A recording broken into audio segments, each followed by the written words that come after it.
स्वागत है आप सबका ताज़ा खबर ट्रेडिंग चैनल पर। आज हम सप्लाई जोन और डिमांड जोन के बारे में जानेंगे। चलिए इस वीडियो में देखते हैं सप्लाई जोन और डिमांड जोन का एनालिसिस कैसे करना है। जब स्टॉक प्राइस में हायर लेवल से गिरावट आती है वो उस हायर पॉइंट को हम सप्लाई लेवल मार्क करते हैं, और जब ही स्टॉक प्राइस में लोअर लेवल से बढ़ोतरी आती है वो उस लोअर पॉइंट को हम डिमांड लेवल मार्क करते हैं। सप्लाई और डिमांड लेवल पर प्राइस मूवमेंट ज्यादा क्यों होती है?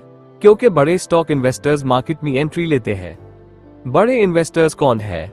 बड़े इन्वेस्टर्स होते हैं बड़ी इंश्योरेंस कंपनीज, बड़े कैपिटल वाली कंपनीज, बैंक्स, बड़े बड़े फाइनेंशियल इंस्टीट्यूशंस, जो कि स्टॉक प्राइस को हाई और लो लेवल तक खींच लेते हैं।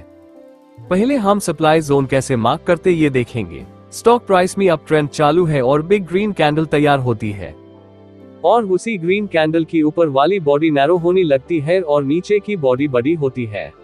मतलब कि सेलर मार्केट में एंट्री ले रहे हैं और वो स्टॉक प्राइस में गिरावट लाने की कोशिश कर रहे हैं। उसी कैंडल की हायर प्राइस को मार्क करके हम सप्लाई लेवल मार्क करते हैं, और वही कैंडल या उसी के बाद वाली कैंडल जो भी हमें प्राइस पुश डाउन का संकेत देती है वो भी हम मार्क करते हैं, और इस तरह सप्लाई जोन मार्क होता है। अभी आते डिमांड जोन पर। स्टॉक प्राइस में डाउन ट्रेंड चालू है और एक बड़ी रेड कैंडल बनती है। फिर उसी रेड कैंडल के नीचे की बॉडी नैरो होकर ऊपर की बॉडी बड़ी होती है, क्योंकि स्टॉक में बायर्स एंट्री ले रहे हैं, और वही कैंडल या उसी के बाद वाली कैंडल जो भी हमें प्राइस पुशअप का संकेत देती है वो भी हम मार्क करते हैं, और इस तरह डिमांड जोन मार्क होता है। हम चार्ट पर 1 आवर टाइम फ्रेम का इस्तेमाल करेंगे। चलिए फिर चार्ट पर हम पहले सप्लाई जोन का एनालिसिस करते हैं। जैसे कि आप चार्ट पर देख सकते हैं स्टॉक प्राइस में अप ट्रेंड चालू है और हायर प्राइस लेवल के बाद प्राइस में डाउन ट्रेंड हो गया है। उसी हायर प्राइस लेवल को हमने मार्क किया है और रेड कैंडल को भी मार्क किया है जहां से प्राइस पुश डाउन हो गई है, और इस तरह हमने सप्लाई जोन को मार्क किया है। सप्लाई जोन मार्क हो गया, पर आगे क्या? आगे हम वेट करेंगे कि प्राइस उसी लेवल को रीटेस्ट करे। जैसे कि आप देख सकते हैं प्राइस उसी लेवल पे आ गई है और व्हाइट मारुबोजू कैंडलस्टिक पैटर्न का फॉर्मेशन हुआ है। मारुबोजू कैंडल के हायर प्राइस में एंट्री और उसी कैंडल के लोअर प्राइस पर स्टॉप लॉस लेने के बाद आप देख सकते हैं स्टॉक प्राइस में अप ट्रेंड कंटिन्यू हो गया है। चलिए अनदर एग्जांपल देखते हैं। स्टॉक प्राइस में अप ट्रेंड चालू है और हायर लेवल के बाद प्राइस में डाउन ट्रेंड हो गया है। उसी हायर प्राइस और पुश डाउन कैंडल को मार्क करके सप्लाई जोन मार्क किया है। फिर से हम प्राइस उसी लेवल पर आने के लिए इंतजार करेंगे। जैसे कि आप देख सकते हैं सेकेंड टाइम प्राइस उसी लेवल पे आ गई है और इन्वर्टेड हैमर कैंडल बनी है।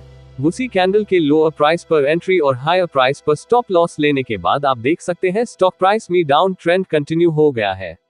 अभी आते हैं डिमांड जोन पर। चलिए चार्ट पर देखते हैं।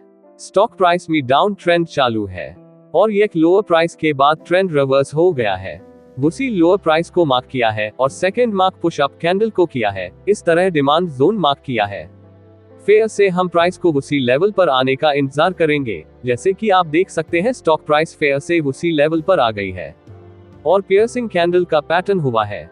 उसी कैंडल की हायर प्राइस पर एंट्री और लोअर प्राइस पर स्टॉप लॉस लेने के बाद आप देख सकते हैं स्टॉक प्राइस में अप ट्रेंड कंटिन्यू हो गया है। चलिए अनदर एग्जांपल देखते हैं। स्टॉक प्राइस में डाउन ट्रेंड चालू है और लोअर प्राइस के बाद प्राइस रिवर्स हो गई है। उसी लोअर प्राइस को मार्क किया है और second mark push up candle को किया है। इस तरह डिमांड जोन मार्क किया है। फिर से हम प्राइस को उसी लेवल पर आने का इंतजार करेंगे। जैसे कि आप देख सकते स्टॉक प्राइस फिर से उसी लेवल पर आ गई है, पर कोई कैंडलस्टिक पैटर्न का फॉर्म नहीं हुआ है। पर थर्ड टाइम प्राइस उसी लेवल पर आ गई है और बुलिश एंगल्फिंग कैंडलस्टिक पैटर्न हो गया है। बुलिश एंगल्फिंग कैंडल के हायर प्राइस पर एंट्री और लोअर प्राइस पर स्टॉप लॉस होने के बाद आप देख सकते हैं स्टॉक प्राइस में अप ट्रेंड कंटिन्यू हो गया है। कैंडलस्टिक पैटर्न सप्लाई जोन और डिमांड जोन पर बढ़िया काम काटे हैं। इस तरह सप्लाई जोन और डिमांड जोन हमने इस एपिसोड में एनालिसिस किया है। आज का एपिसोड यही खत्म होता है। आशा है कि एपिसोड आपको पसंद आया होगा। एडवांस नॉलेज के लिए चैनल को देखते रहिए। अगले एपिसोड मिलते हैं, तब तक के लिए धन्यवाद।